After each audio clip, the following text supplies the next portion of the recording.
food security, poverty reduction, climate change ang pipila sa gihimug-atan ni Presidente Ferdinand Bongbong Marcos Jr. sa iyang pagtambong sa 3rd APEC Business Advisory Council meeting nga gipahigayon sa Sugbo. Anong report ni Alan Domingo. Niabot sa Convention Center si Presidente Bongbong Marcos. Siya ang pinasilunggang dinapit sa 3rd APEC Business Advisory Council meeting nga gitambungan sa 200 ka mga business leaders gikan sa 21 ka mga member economies. In the Philippines, our long-term ambition natin 2040 or our ambition for 2040 envisages comfortable, secure, and strongly rooted Filipinos where no one is poor or left behind.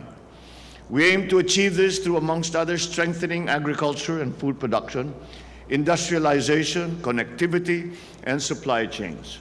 Gihangop usab sa Pangulo ang recommendation report sa APEC sama sa agriculture innovation, digital technology, community engagement sa pagtukod og bag-ong merkado o makig-alayon sa ekonomikanhong paglambo.